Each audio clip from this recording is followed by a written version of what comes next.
All right, it is 7 o'clock. I'm going to call the meeting to order. Please join me in the Pledge of Allegiance. Pledge allegiance to the flag of the United States of America and to the republic for which it stands, one nation, under God, indivisible, with liberty and justice for all. All right, let's see. Can I get a motion to approve the agenda, please? I'll make a motion to approve the agenda. I'll second. Councilmember Pershman and a second by Councilmember Mock. Any further discussion? All those in favor say aye. Aye. Opposed, same sign. Motion passes. All right, I do not think that anybody is here tonight for community comment, so we will go past that portion. I would like to jump ahead right now to the consent agenda, and I am going to pull item 7.5, adopting a resolution 114-24, donation of an AED from the consent agenda. So minus that, can I get a motion to approve the consent agenda? Go ahead. I'll make a motion to approve the consent agenda. Got a motion by Councilmember Sayre. I'll second. A second by Councilmember Pershman. Any further discussion? All those in favor say aye. Aye. Opposed, same sign. Motion passes. All right. I just need a second here to get my notes. I knew you guys would be here tonight, so I wanted to pull the donation of the AED from our agenda, because otherwise it would have been just as quick like that with very little fanfare and no to do. So I wanted to make sure that we recognized you. For those of you who don't know, this is Ryan Rydberg's family, and Ryan passed away a couple of years ago from a sudden cardiac event not too far away from the city of Carver, as I understand. On October 2nd, 2022, I was out door knocking. It was in heavy election season, and I was in Ryan's neighborhood, and I was going through on Foster Avenue, and I noticed these 2 or 3 guys, and they were taking down a tree.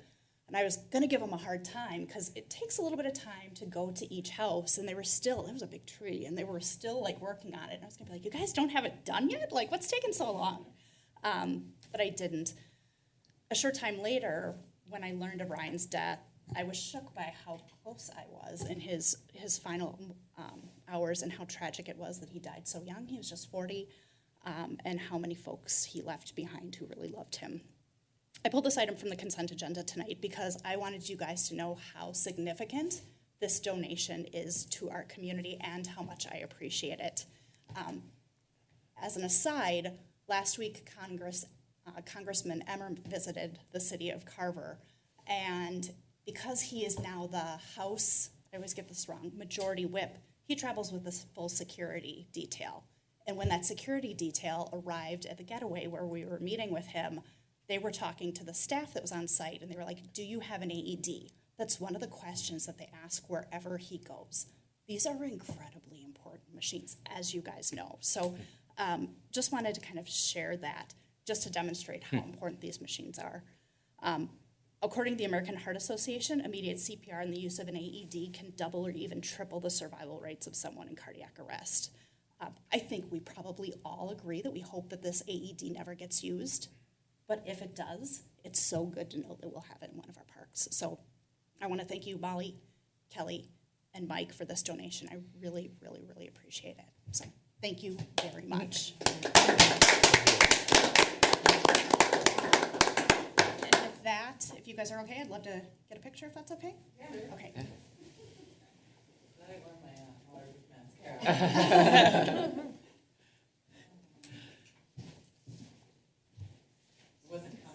I suppose we can. Sorry. Yeah. Do you want us up there? Yeah.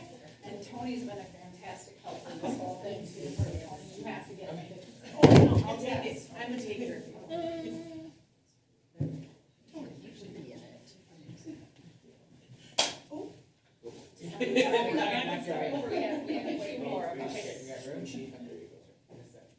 to get. You didn't wear the right shirt.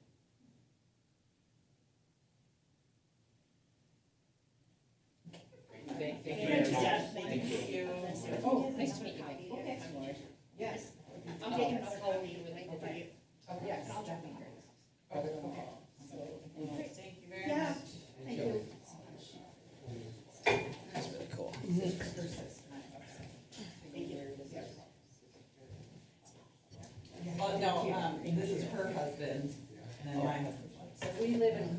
house though, they're just up the hill in Foster from Oh, us. okay.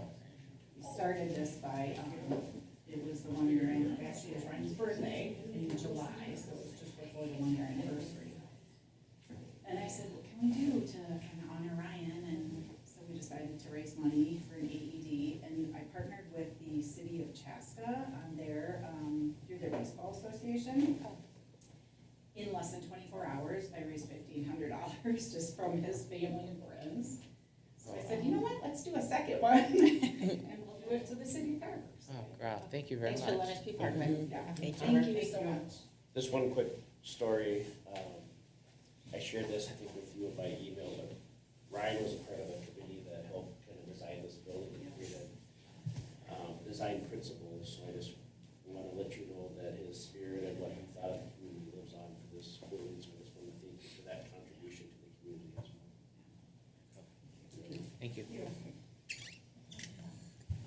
And Dave very kindly reminded me that I have to make a resolution now to formally adopt this. So I make a resolution to adopt Resolution 114-24, the donation of an automated external defibrillator, or AED. I'll second. Got a motion by Mayor Johnson, a second by Councilmember Welsh. All those in favor say aye. Aye. Opposed? Motion passes. Thank you Thank again. you. Thank you. Have a good night. Good night, thank you. All right, up next is presentations and reports, the 2024 Community Survey. Mr. Leatherman, thank you for letting us bounce you a little bit. Absolutely worthwhile. Yes. All right, it's a pleasure to. Oh, get it Just up on TV. Okay. Let's get our tech to catch up. There we go. There we go. All right. Pleasure to be here with you this evening to go over the results. And it's like we talked about in the work session when we were planning this survey. It's something to keep in mind, the time frame when we're looking back at the first survey. That survey, we started it in January or February of 2020. And then Tom Hanks got COVID and the NBA shut down and the world ended. And so we waited a little bit in order to do that survey. So that is kind of, we have a baseline very much at the time of COVID happening. And I'm going to talk about how things have changed in public opinion since then, because we see similar changes in your survey too. The overall theme is, for the most part, people are still favorable towards their city. They're just not enthusiastically so. Okay, and just people are less enthusiastic about everything over the past few years. But we'll talk about specifics as we're going through it. To remind everybody, we spoke with 400 randomly selected residents across the community. The interviews were conducted between the 4th and 20th of March. Average interview time was 13 minutes. Non-response rate, 5%. The 400 sample were projectable to plus or minus 5% in 95 out of 100 cases. The projectability of a sample, the margin of error, is established by the size of the sample, not the percent of the population. So a 400 in Carver, a 400 in the county, or a 400 in the state of Minnesota is always plus or minus 5%. Putting up some demographics, 63% are cell phone only households, 7%, they still exist, they're landline only households, and 30% have both landline and cell phones. Continuing with the demographics, you have 47% that have moved in the city in the last 10 years. You have 52% that have been in the city for more than 10 years. So the typical resident's been here about 11 years. So really that's the cut line. It's a very young community, 36% 18 to 34-year-olds, while 26% are over the age of 55. Typical resident is about 40 years old in the city. 16% of households contain a senior, while 48% contain a child, almost a flat majority. One area that you are unique is the financial situation of the household. The financially stressed versus financially comfortable question asks folks about their income and their expenses. What we saw over the course of 2023 was the highest level of financially stressed folks that we've seen since the recession of 2008, 2009. There was a point in 2023 where the norm got up to just short of 60%, indicating they were financially stressed. Before the pandemic, the norm was about 26%. It's come down Things are looking a little bit better economically, but still the norm financially stressed right now in the spring of 24 is 46%. So you're more than 10% less on the financial, people indicating that they're financially stressed versus financially comfortable. And then women and men, basically, when I see the percent of households with children and equal women and men, I always kind of make the joke that city of Carver is Noah's Ark. I mean, it really is kind of what it is. Everybody's got 2 kids. So that's the demographics of the community. And looking on the key, especially households with seniors, households with children, very comfortable with the margin of error on that when we look at updated census information. So the quality of life rating. So I guess, so nothing in the demographics seems to think that the results would be inaccurate. Like you said, this is all, Right. just the random sample. It got the random and it looks. Yeah, looks good. yeah. When we look at those key demographics, does it reflect the city? And then especially then looking at the low non-response rate. I mean, people were willing to talk to us about it. People still care about their city and their school district. We start talking about the state and we go to the federal government, then there are more people saying, I don't want to talk about this. But for the most part, people are still engaged and still care. Okay. Overall quality of life rating. It was 95% back in 2020. It's 88% now. Now, the norm on this has dropped. The norm right now is 80% of folks in the excellent and good category. We also see the shift that I mentioned up front, the shift from excellent to good. Your shift is 12 points down, about 25% drop. The norm drop on this right now is approaching 50%. What the norm was before the pandemic on the excellent rating was about 23%. We're down to 11% now, indicating that the quality of life is excellent. You don't have the slide, though, going to the only fair and good and poor category that some communities have. And that's always a danger. The more people you have saying only fair or poor, the more likely they're going to be looking for another community to live in. So there is stability. There's just a little bit less enthusiasm, which is very much what we see over the last few years. So Peter, just reiterating what I hear you say, folks are less exuberant and less likely to say excellent, just in general, and that's a trend you're seeing. Yes. Not necessarily that we have slid, we're demonstrating that same. You demonstrate the same pattern. But where the excellent rating now is at 10%, you're still 3 times higher than the norm on those saying excellent. So you've dropped. You haven't dropped as a percentage as other communities for the norm, but you're still 3x what. If you look at it this way, in 2020, you were twice the norm on excellent rating. It's about 22, 23%. Now you're 3 times the norm. Okay. What do folks like most? Small town attributes, parks and trails, safety, the schools, small town feel, peace and quiet, friendly people, rural open space, family and friends. You don't get to the first suburban response until close to job location. There's still the values in the community. It's a small town, and we're going to see that in just a couple charts because the perception of the community is even stronger that it is a small town as opposed to a suburban community. Now, what's the most serious issue facing the city? On this one, keep in mind, this is open-ended. They can tell us anything, and we collapse it down into categories. So we consider something a serious concern if we get to 25 to 35%. If you have 1 in 3 or 1 in 4 coalescing around a response in an open-ended, that's a significant concern. You don't have anything. You have one item that hits double digits, and that's high taxes at 12%. Well, what we've seen from 23 into 24, it's the economic uncertainty. The second issue in the state of Minnesota is property taxes. So before 23, the norm high taxes most serious was about 5%. Now we're typically between 15 and 20%. And it all comes down to what happened in 22 when people got their assessments. They were up 20, 25% in the spring. They were thrilled. I swear to God, I think only 5% of those people realized what that was going to mean for their taxes in November. And so November tax statement came and property tax hostility went off the roof. So it's actually very low in comparison. Everything else is single digits then. We have the quality of drinking water. We'll look at that a little more in depth. To environmental issues, crime, extraordinarily low to what we're seeing in the metropolitan area. Traffic, drugs. But at the bottom, the nothings, the boosters in the community, they see no problems. That 25% is the highest we have in the last 2 years. Because coming out of the pandemic, people have more things that they're unhappy. Quite frankly, they've been around their home much more than they were before, so they notice issues, potholes, trails, a house, not being with code enforcement issues, all those sorts of things. The norm on the nothings before the pandemic was about 13%. It's dropped down to about 5% now. So you're 5 times the amount of people saying there are no problems here.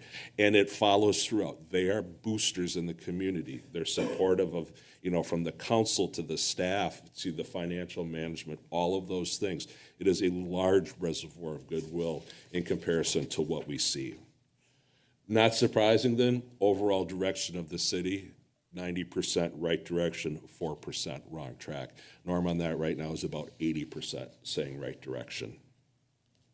How do they feel about community identity and neighborliness?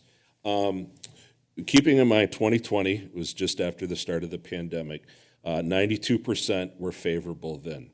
The pandemic obviously caused a lot of issues with the ability for neighborliness, for community connection, those sorts of things. You don't see it here, though. It's still at 89%. The norm on this now is down to about 73%. So you do have a lot of people that really do view this as a community. It's connected and not kind of the balkanization that we typically see in the suburban communities. Which on this slide then, when we ask folks, do you see the city of Carver as a small town or a suburb? Last time it was a 53-16 that it was small town. It's now up to 66-18. So in the midst of all the growth, basically half of the folks being here in the last 10 years, you still haven't lost the small town feel, which is quite amazing. I mean, this is my 30th year of doing this, and I've started doing this, Woodbury was a small town, and we were doing surveys in Woodbury every year for the growth process. And there was a time where it just flipped. It's no longer a small town now, it's a suburb. But it is very counter to what we typically see in high growth areas, that you have more people saying a small town versus suburb with the amount of growth that you've had over the past decade. Overall, city services. There's a sea of blue instead of a red riptide. Well, we won't go through these individually. The shifts on the positive, I put them up there just so you can see, they're following that less enthusiastic, still favorable. So the police, 94%. Fire protection, 94%. Stormwater runoff and drainage. If I recall correctly, there were issues back in 2019 on this issue leading into 2020 where there was 63-32. That's rectified a bit to 78-21 with the unfavorable down by half. Park maintenance, 88%. Park facilities, 92%. The administration, 82%. If we continue, utility building, 85%. Building inspection, 70%. City planning, 71%. And that's very impressive because of all the development. That's where you're going to get ratings of people pushing back on growth concerns. And that's very strong. Communication, 90%. Snow plowing people are much more positive this year because we didn't have winter. So it's just, don't have the, typically when we do a survey in February, January, February, or March, the norm snow plowing negative is about a third. Okay. And so it just hasn't materialized. This is what happens when we do a survey in September where folks have already forgotten any issues if their mailbox was hit. And then street maintenance, that is one concern that the negative did go up a bit. It was 15% unfavorable, went to 25% unfavorable. But on this one, the norm negative on street repair and maintenance is 40%. So it is something to flag and consider, and I know we asked some questions a little bit later on about street repair and maintenance. Kind of following and getting out in front of concerns on that. Very important question always with growth. Have city services been able to keep pace with it? Absolutely. 9 out of 10 people agree that they have. Property tax increase. This is pretty much what we're seeing across the state since the pandemic and in light of cost of living and inflation. Folks are more than willing, and they understand the need to pay more to maintain what they have. We're all doing it. And so that is actually up 17% from 2020 to 90% saying, yes, I'll support a property tax increase to maintain. What about enhancement? No. This is where we're at, where people understand the investments necessary to maintain, they have to go up. They get it. But they're really not interested in additional, and this applies to cities, school districts, any enhancement or improvements, that's where they're not willing. So only 15% support a property tax increase to enhance. Is that large disparity, so that's common? Yes, Okay. absolutely. I mean, this is what happened in the recession, 2008, 2009, where we saw results like this, and now we've seen it in 22, 23, and now 24. It used to be kind of much more nuanced. In 2014, you'd have 60% of people say, yes, I'd support a property tax increase to maintain. They're really not thinking about cost of living and inflation at that point in time. You talk about enhancement, okay, yeah, what could we do? But we're very much, in Minnesota, I tell clients all the time, especially when they're considering referendums, we're at a point now where people will support have-to-haves. They're not willing to support nice-to-haves. Percent going to the city government, you have 31% that think it's less than 20%, 23% that think it's over 30%, 38% between 20 and 30. The typical resident thinks the city's right in about the 28, 29% range for the amount going to the city government. So what was that? What's that? What was that percentage? That was how much taxes they thought? Yeah, what percent of the property taxes go? Keeping in mind that a lot of people say, really, there's a difference because we tell them it goes to Carver, yes. The city portion going to property taxes. This, I've already alluded to this and pointed out in the most serious issue that you only had 12% saying that it was a most serious issue. The 50% is you have a majority saying their property taxes are high, okay? That's the threshold we use. You're actually one of the lowest, though, we have over the last 18 months in light of the property tax hostility that's happened. The norm right now is 58% in the high category, and over the past 18 months, the highest I have is a city in Ramsey County that's at 77% in the very high and somewhat high category. It is also unique in all the surveys I've done through these years in Carver County. Carver County always has kind of been the central focus of property tax hostility, going back to the 90s. With the Taxpayers League and all of that, a lot of focus came here. And now this is, done city surveys with Eastern Carver. It hasn't followed the trend. There are other hotspots now. Carver County overall has kind of settled down on the property tax concern that we don't see elsewhere. But it's something to keep in mind, but it's not a hostility. The higher that number goes in the high category, the more people you have saying, I'm not interested in having a discussion on the use of city funding. This tells us that there's a tax sensitivity, but they're not going to shut things down simply because it requires a property tax increase. Overall evaluation then of city services, you're actually unchanged from 2020. 83% favorable, 15% unfavorable, better than a 5-to-1 ratio. Norm on this right now is a 3-to-1 ratio. And a lot of it is due not necessarily because cities, they're feeling on the quality of city services. The other input here is they're feeling on property taxes. So that's driven down people's perception of value a bit. It's an outstanding rating, almost 85%. Drinking water. Flagged it in the last survey. It was 66-34. Very statistically significant shift now, with 80% rating it favorably, the only fair and poor at 21%. So it's been cut almost in half, the concern on the drinking water. This one, I really can't do comparisons. It's not fair. It goes all over the board, whether water treatment plans are in place, whether water's hard, those sorts of things. But you have the historical data to say in the last 4 years, attitudes and opinions have shifted significantly on the perception on the quality of drinking water. What about the use of city funding for maintaining and improving streets? Last time, it was 88%. It's now 90%. You can see the concern on property taxes, the intensity. They're less likely to say, I strongly support it, but overall, you have a strong endorsement to use city funding. And that goes back to that 25%, saying only fair or poor.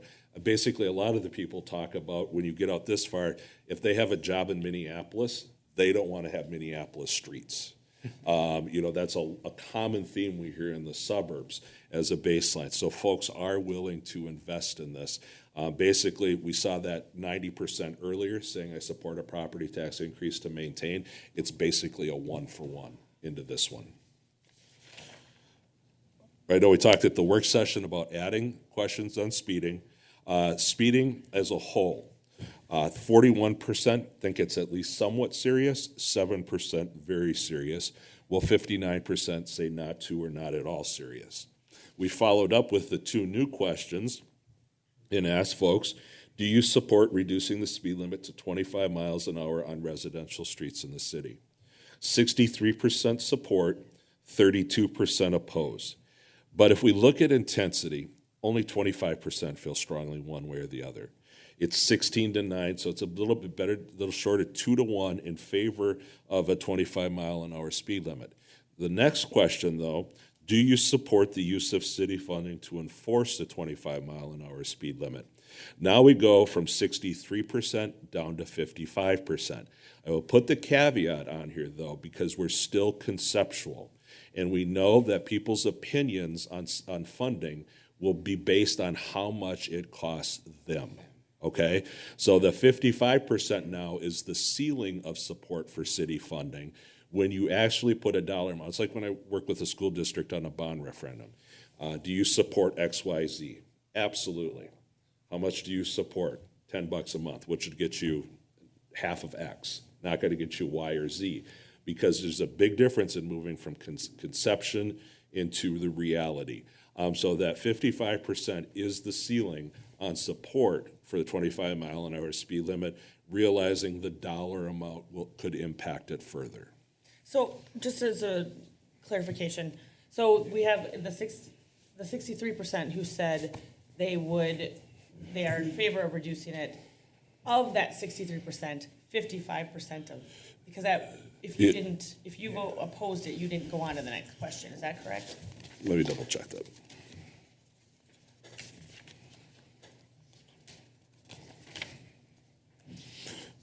No, I thought, we asked it of everybody. Okay. So it wasn't just the 63%. Okay, so no matter how you answered question. No matter how you answered the You went on to first, the next you one. were asked the second. Okay. So we have attrition of 8 points based on the insertion of city funding. Okay. The use of additional city funding. Okay, Okay? thanks. Development they would like to see. Not much here. No clear direction. Statistical tie from retail to parks, big box retail, restaurants. You have 50% though saying nothing. It's kind of you see this often with high growth. It becomes fortress whatever city you're in a sense. It also though looks, and we're going to go a little bit more in depth with characteristics, that they don't view any shortages in that sense either. Peter, is this something here too, where if something would have gotten 25%, that would have Absolutely. meant- Yep. When we're looking at it open-ended, yes. And then on the very next one too, as a development you would strongly oppose. No, once again, you have 65% saying, no, there's nothing I strongly oppose either. You really, for older folks, remember the equalizers on the stereos in the 80s where you're tuning up the treble and the bass? Yeah. That's what I tell clients. It's not like anything's out of tune.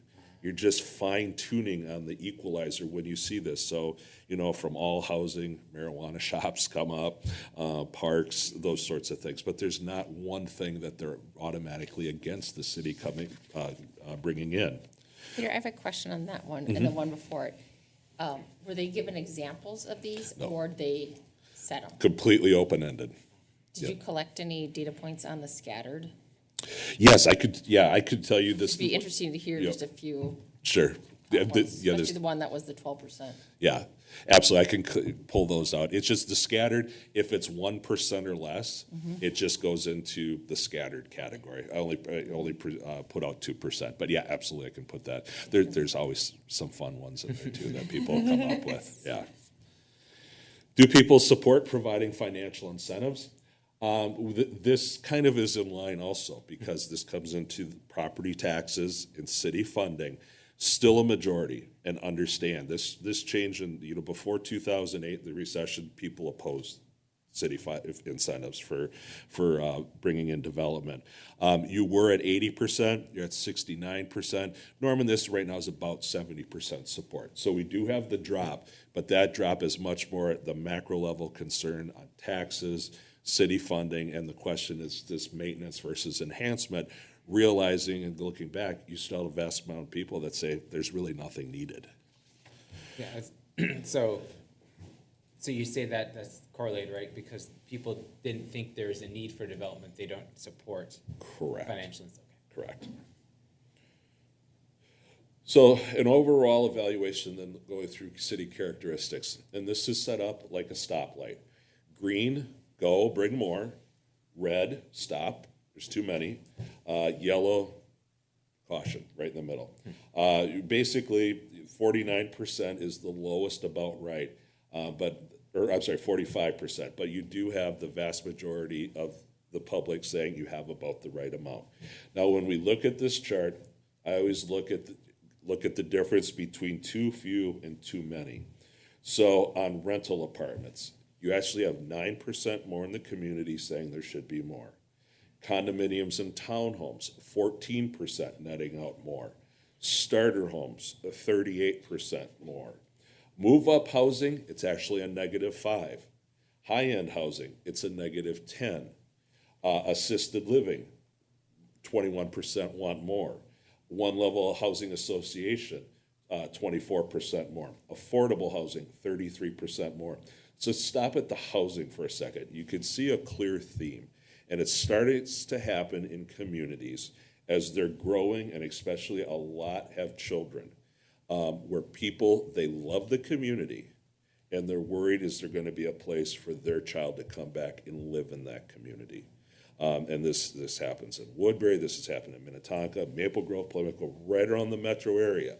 When a community is very well regarded, you start that life cycle housing portion starts. And then it also starts on the opposite end, because as people age here, they want to know that they're going to have a place to stay here. And so that's why you see the uptick in the assisted living and the one-level housing. On the parks and open spaces and trails and bikeways, you actually net out with more people saying too many. That's unique. More often than not, that's about a 10 to 15 point going the other way. Job producing, 28% want more. Service, retail establishments, entertainment, and restaurants, it's all about 20% saying more. You are unique, though, and it really does surprise me that you do have 59% saying about right for restaurants. Because even Burnsville, Minnetonka, still have more people saying they want more, and I don't know what other restaurants you can put in there. Restaurant. But on say the service portion, the retail portion, there's a push towards wanting more, but it's not pronounced like I would expect. It kind of is telling me that second level growth, once the residents come, are the amenities here for them to use. There's not as much concern as we see historically in communities with a lot of development. Park and rec facilities, loved and adored. Up from 79% to 97% favorable. City recreation programs. I mean, this number is extraordinarily high, but it's driven by the fact you almost have a flat majority of households with children, which is the primary. I've been doing a survey in Roseville with 18% children. You might get 30% using recreation programs. You're at 59%. You had nobody dissatisfied. One person didn't want to commit, but 99% satisfaction. Does the mix of recreation program meet the needs of your household? Yes, 87%.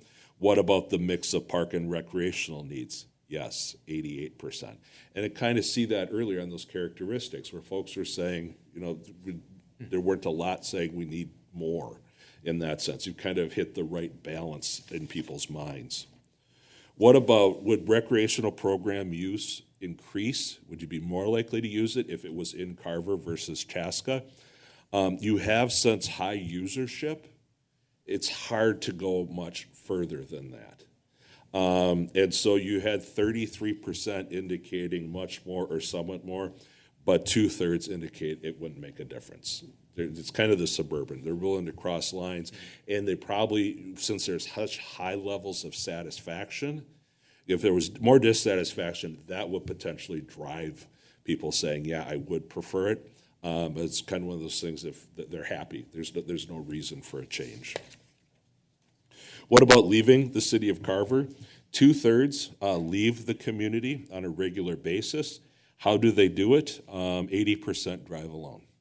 This is what we see in second, third, and fourth ring communities across the metro area. What about that 65% continuing that leave on a regular basis? How do they rate their commute? It's good. It's 86% rated favorably.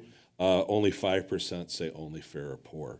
And this is what we typically see this. You don't have, especially since the pandemic, a lot of people, the long drives into Minneapolis, if they do it, they're not doing it 5 days a week, they're doing it 2 days a week. A lot of people that have moved into exurban areas are moving here because of where the job's located. You're not coming out here to that you have a job in downtown St. Paul. And so the concern on the commute really, you go back to the 90s, and it was always a 50-50 proposition. If you walked out the door to drive someplace, half the time you were really unhappy, and you're going to tell us about it in a survey. But we have a lot more behavior that's changed on where people are picking locations on where to live, that it's very much mitigated people's complaints on commute times. Southwest Transit, 30% indicate that they've used it in the past couple of years. How do they rate that experience? 91-8. We followed up and asked folks about Southwest Prime. You had 65% indicate that they were aware of Southwest Prime. 35% were not aware of it. Of the 65% that were aware, just about a quarter indicate that they had used it. They or members of their household had used it in the past. So, and when we did the survey for Southwest Transit last year, we saw this. I mean, there's a deficiency in awareness, realizing you're never going to have 100% of people aware of anything. But then also for the awareness, how do you translate awareness into usage? What about the use of city funding for Southwest Transit bus service? 62% support, 29% oppose. What about for Southwest Prime? 56-33. And then we did tell folks that for every ride, Prime ride in the city of Carver, it costs the city $12 of city funding. That one divides. We put a dollar amount on it. At a 43-43 split with 14% indicating that they were unsure. And so that's typically, like we talked about earlier when we were talking about city funding, putting a dollar amount on enforcement of the 25-mile-an-hour speed limit. You have less and less support when you put specific dollars, and people can do that cost-benefit analysis for themselves and whether it's worth it to them and in the minds and then to the community. This one is definitely impacted from the pandemic. I mean, basically, when the 2020 survey was done, I presented that one virtually. It was kind of hard to think that people could have a say, much less be able to interact. And so you're up to 62% say yes, they feel that they can have a say about the way City of Carver's run things. 25% say no, and 14% don't know. Could you repeat what this question was? Do you feel you can have a say about the way things are run in the city of Carver? Okay. And asking that we always try to nuance it and then try to understand. Some people follow up, if you say no, is it that you can't have a say or you didn't get your way type of thing. But that's 62%. The norm on this right now is about 58%. So a little bit higher than the norm of folks indicating that, yes, they do feel empowered.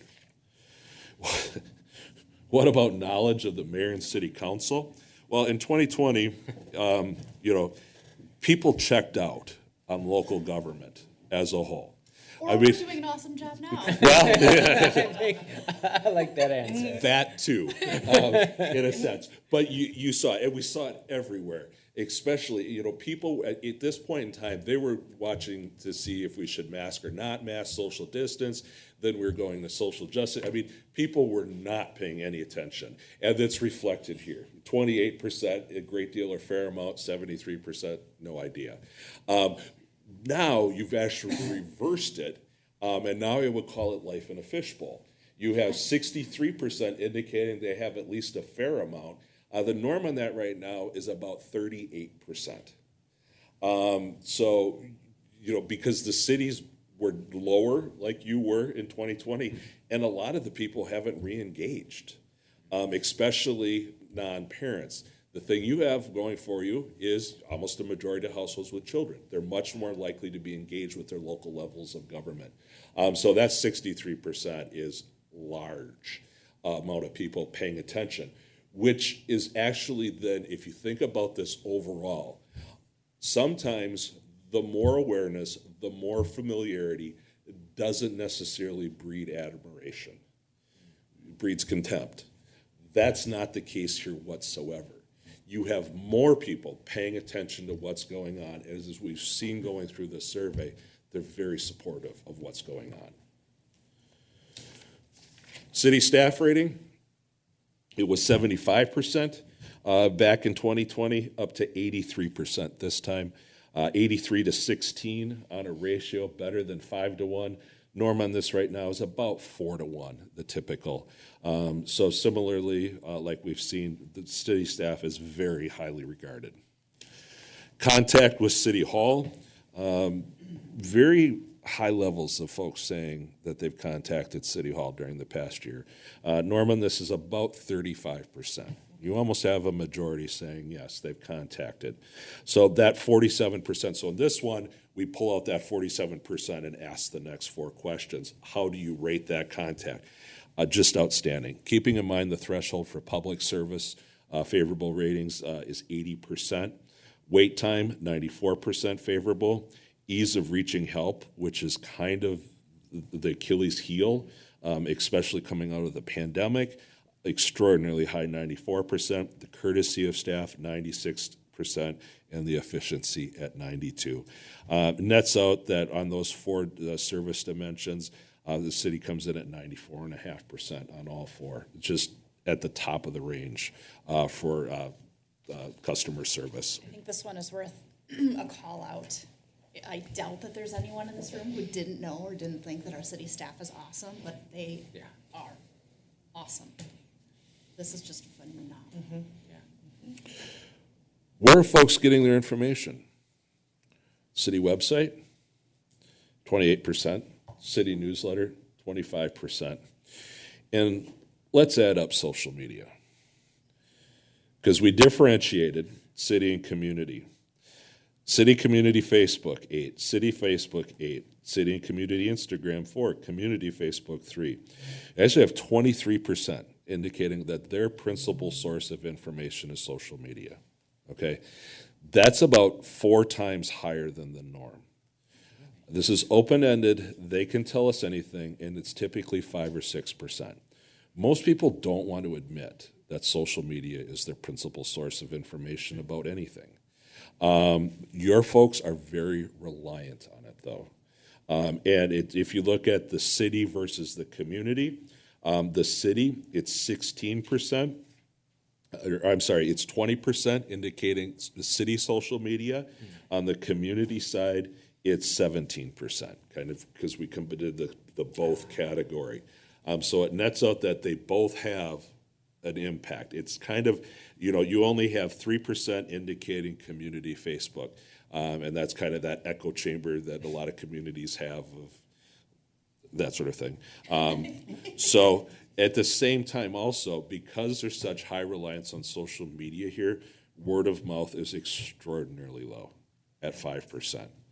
And what we've seen now, especially with communities losing local newspapers out here in the southwest metro area,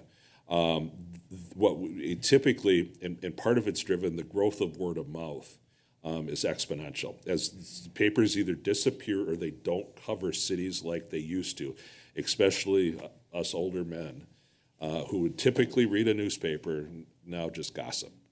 And so word of mouth is up. And even like the city of Montemedi, the number one source of information in that community is the grapevine now.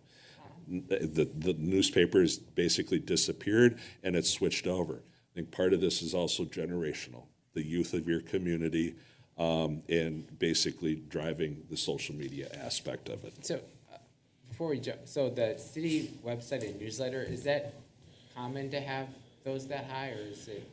Hopefully. Okay. Yes. Yeah. Typically, depending on one will lead the list.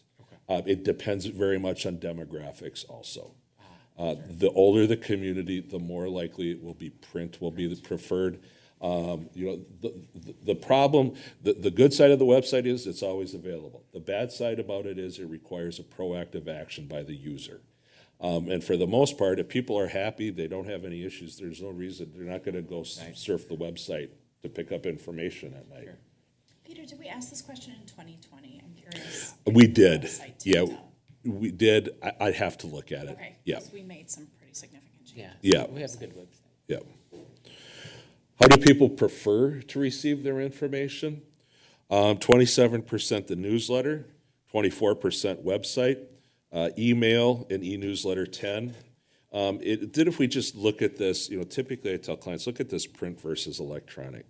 You have 27% the newsletter, 6% mailing, 6% local newspaper. So you have about 39% that would prefer something in hand. The remainder, you have 2% that want word of mouth. That's their preferred source, but then everybody else wants to push a button. So about 60% prefer electronic. Definitely driven by the demographics in the community. 64% indicate that they regularly read the newsletter. Of that 64%, 91% rate the rating on the content, are positive on the format and the content of the newsletter. Very, very strong newsletter in comparison to elsewhere. And I'm just going to note on that, I hear from a lot of folks in town who say, oh, I saw this in the newspaper, or the newsletter, I have a question for you. It amazes me how many people read that every month, because I hear it from them, and that's how they come with their questions, or they talk about that I read it every month too. But everybody I know talks about it. I think they always say, oh, people do read that. Yeah. Wow. Yep. I had a new neighbor move in and specifically commented on me, hey, I really like the newsletter when I told him I was on the city council. So yeah, it's definitely. It is, and it's one of those things that's kind of counterintuitive. Even young people will read it. I mean, we have 64% indicating they read it with your demographics. Most people go to the mailbox. We're getting at an age, I'm not convinced my 23-year-old son knows where the mailbox is, but if you're moving into the community, you go to the mailbox. If the newsletter is there, you might glance at it walking in. You're definitely going to throw it on the counter. Very rarely do you, when we've asked really a long series of communication questions, do you keep it? Do you throw it out? Very few people just toss it in recycling. They might put it on the counter, they might read it that night, they might read it, but it's there as a presence, as opposed to the website. When people look at their laptop, they're not thinking the city website, they're thinking about ESPN or news, that sort of thing. Amazon. 95% indicate that they have access to the internet from their home. 5% do not. That's pretty typical in the metro area, somewhere between 4 and 8%. Very high, though, percentage say yes, they visited the city website, 67%. the changes on the website, and in the report, we'll write up the comparison to 2020 on the website. The website is extraordinarily well regarded. On content, 98% positive. On the ease of navigation, which everybody, that's always the Achilles heel, is the ease of navigation of every website, 97% favorable. And then finally, City of Carver social media, 49% indicate that they regularly use it, and 97% rate it positively. Did we have an option for poor on here? Yes. Okay. Yep. It's four part. So it's excellent, good, only, fair, poor. Okay. And so less than two or less people said poor. Actually, no, just one person could say poor because two people would round up to 1% for the purpose of reporting. So I just think overall, I've kind of touched on everything as we've been going through. You have more people engaged, more people paying attention, and extraordinarily high ratings. The drops that we see have been in the enthusiastic category of favorability or support. It has not moved to negative or opposition on policies, and even those drops are mitigated in comparison to what we see elsewhere. And you go back to that first question on the quality of life rating, you were twice as high in 2020 on the excellent rating. You're now 3 times as high than the norm at the time where people, the typical city has gone down by about 40% in that category. So I'd be happy to answer any other questions you have. Peter, thank you so much. I think I've shared before with everybody in this room that before we did our first community survey, I was questioning if it was the best use of our funds. And I think the data that we can mine on a statistically sound survey is hard to beat. And I think perhaps this year's was even more useful because we have that historical data that we can look back on. Yeah. I always say 2 data points a trend does not make. You do need the third data point on some of those things. Like my guess is, in 4 years from now, that excellent rating will rebound. I hope so. We're across the state that people are still not in the doldrums that they are now. Yeah. But so it's always interesting in order to have that comparison, especially yours it's a real fair comparison. Putting together a presentation for a client in a couple weeks, their last data point was 2018. That is a wide chasm in the world of public opinion. It's not even an apples to apples comparison in a sense.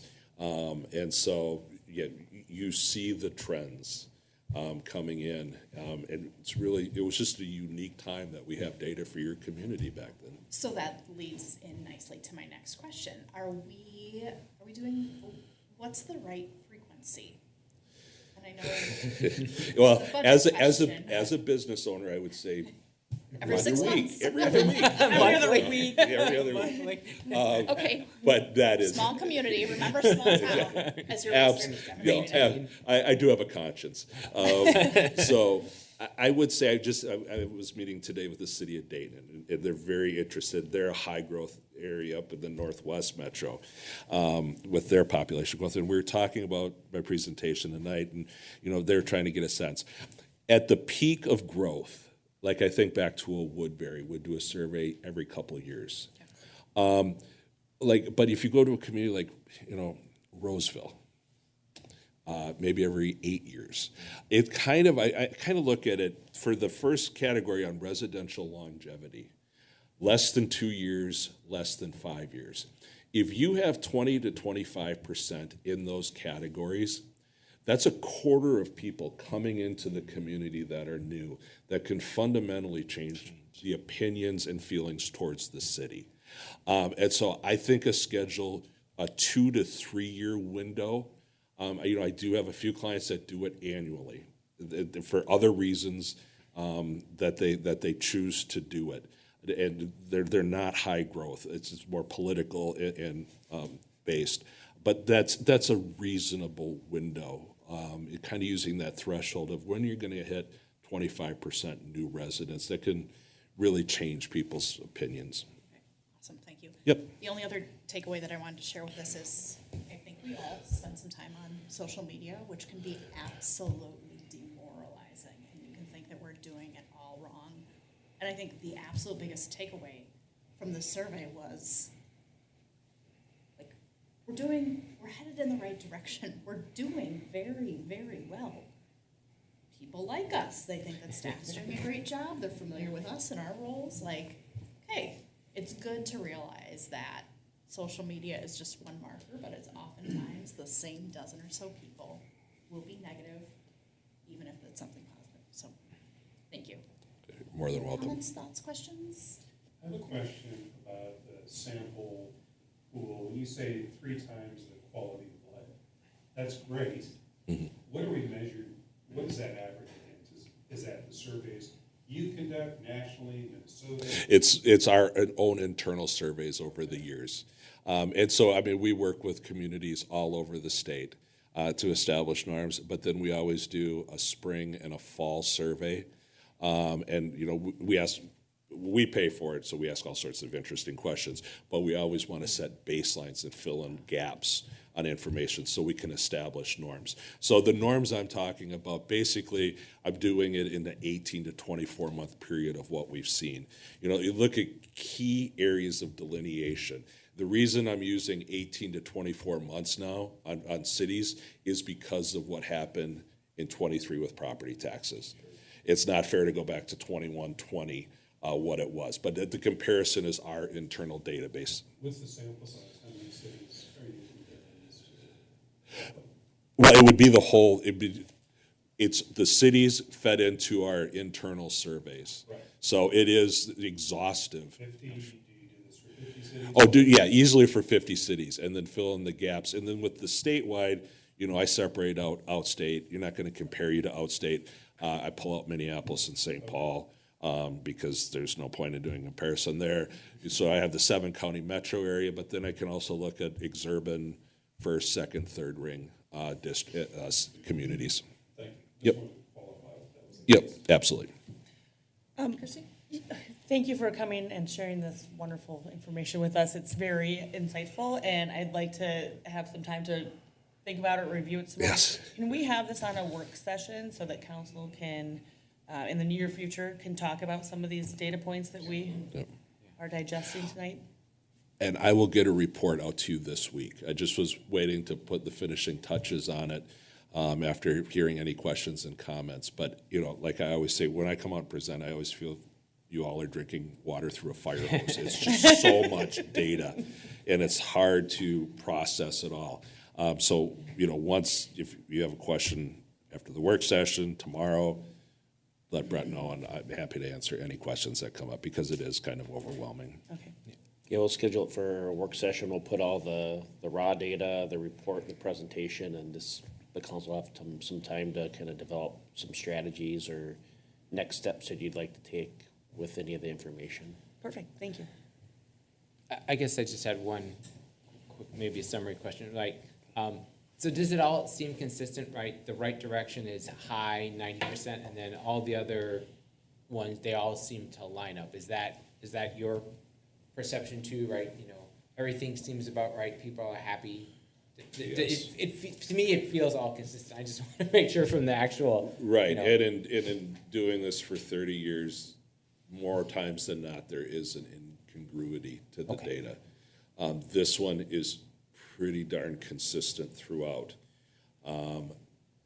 Probably the greatest incongruity would be more times than not when you have so many people paying attention to what's happening and you have such a presence of social media, that often does not breed positivity. To the mayor's point, those echo chambers oftentimes do not result in such. That's probably the greatest incongruity. The consistency of positivity in the face of. high social media usage. Yes, Okay, good, great, thank you very much. you're welcome. All right, No questions. All right. Super. thank Thank you. Pleasure. Thank you all. Thank you. All right, 5.2, the strategic plan update. Mr. Mayor.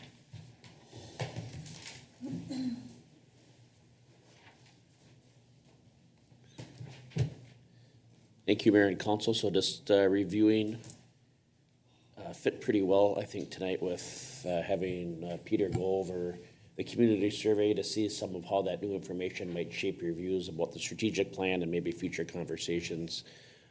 But I won't go through line by line, but I will just point out a couple of things as we go forward. If you have specific questions, I can review that. I just wanted to point out the draft performance pay plan was presented to the council tonight. We have completed the full-time employee survey. The fire department employee survey went out, and that's going to be completed by May 14th. So we'll present both of those in tandem to the city council, but they're separate sets of questions. But we'll report them together to the council at a future work session. As far as just a little bit of a teaser on, I gotta make this a little bit larger. A little bit of a teaser on the employee survey as it relates to satisfied employees. We did meet our goal from going from 82 to 85 to be at 94% for satisfied employees. So a positive gain as it relates to that. And when we go over the employee survey results, I'll give you some line of sight to the action plan that the council adopted related to the last time that we completed the survey, so you can see kind of our progress.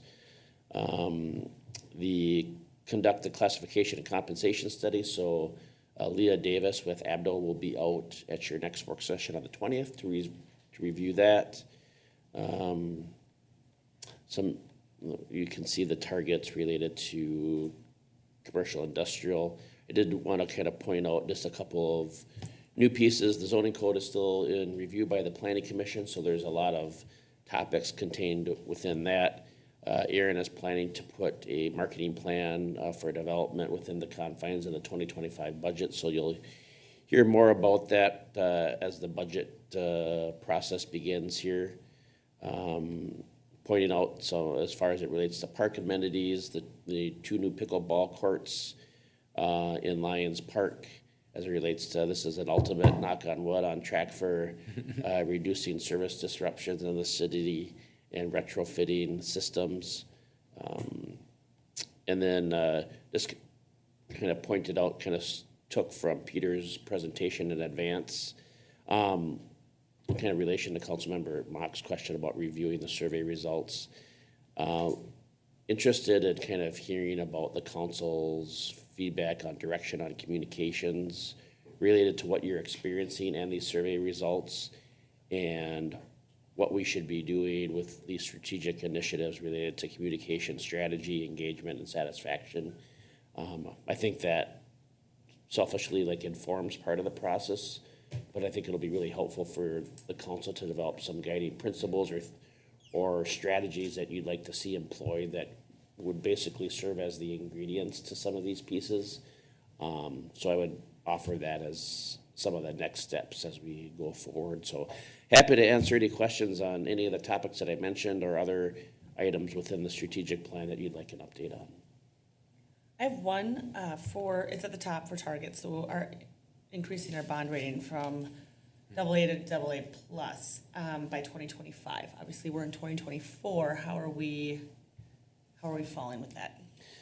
We'll find out. So we'll have a bond rating likely in next year and 2025. So we'll have one this upcoming summer, but it's not like a credit score. We can't look it up. We end up paying, I want to say, close to $20,000 in that range every time. Does that sound right, Dave? It's expensive. Yeah. Every time we get a bond rating, so I can't give you how we're doing on that until we go. I think we've employed strategies that help us. Okay. And I can have Lynn share a couple of those the next time we get into this. But, we're also going to be sharing that with the rating agency. I think one of or two like huge things that the city's done that I would like to think gets us closer. If not there, is the council was in full throat support of changing the plan from 5 years to 10 years, and then we developed. It's not just the plan, but all the components of the plan, from staffing to equipment to infrastructure. I think that just provides, especially in a growing city, such a wider gaze on the opportunities and challenges facing the community. And then two, hiring a full-time finance director. I mean, now you have leadership and experience that we, had through maybe consultant work, but now we have some layers of review and process that we, like by way of like internal controls and experienced internal controls that we didn't have the last time we had a bond rating. So I would say cautiously optimistic, but at a minimum, I would say we're tracking in the right direction. I don't see us losing any ground, but I would say it's somewhat subjective in that, you get on the phone with some folks from Standard & Poor's and you provide them information in advance. Then you do probably an hour and a half interview on the phone where they ask questions and follow up. And so, fingers crossed, I would say. So, and do they have it, so some concrete things where you have to meet, A, B, C, but then there's some subjective things that they look at when it comes to, like, we put in these certain controls, and I don't want to pretend that the finance things are subjective, but, do they have a list of, like, check boxes, like you've hit check, check, check, and then these other added items help? I'm sure they do. I'm not certain they have that available in like written form where we can say, what does it take? We can certainly ask, maybe they have best practices. So we can ask that question. Yeah, if we could, that would be helpful then too, to make sure that we're all doing the right things and on the right track to get there. Any other questions, comments? All right. Thanks, Brian. We have no public hearings this evening. Moving on to business items. The 3rd Street Bridge bid award. Mr. Schmidt. Good evening, Mayor and Council. Tonight I have two actions before you. The first is considering awarding a construction contract to SM Henches and Sons for the bridge construction project. And then action number 2 is executing the grant agreement with the state of Minnesota for the local bridge replacement program grant. So this is a project that obviously we've talked about quite a bit over the last year here. Most recently, we were approved to go out to bids by the state of Minnesota. So we did that. We opened bids here in April, and we received 2 bids, one from SM Henches and Sons and one from Minger Construction Company. The bid tabulation is included in your packet. The bid from SM Henches and Sons out of Jordan, Minnesota was $1,339,973.50. That was basically right in line with what the engineer's estimate was for the project. Minger Construction Company was quite a bit more than that. So we're happy to get the bid from SM Henches. After the bids were opened, I forwarded the bid results to MnDOT State Aid, and that is what triggered the final encumbrance letter, which I also included in the packet. And as I mentioned previously, basically the state reallocates the final cost that they would contribute to the project based on the actual low bid. So that's included here. The funding breakdown is included in the packet. So the amount from the state actually went up a little bit from last time. As you can see here, it's about $1.5 million in state funding for the bridge, with the balance being with the city of Carver, in the amount of the $100,000, $50,000 of which was budgeted in this year's budget. The remaining $50,000 we're planning to have in the 2025 budget at this point. So that's where we get to the $100,000. There is some time during construction that we are going to put towards the levee project. So that will be tracked separately as part of the levee efforts. I also mentioned last time that some of the non-participating costs that weren't eligible for the state bridge program, we're gonna be looking to try to get reimbursed through the DNR levy grant program for that. So hopefully, at the end of the day, we could get that $60,000 back on a future date. So we'll be pursuing that as we move forward here with the DNR. I think that's about all I had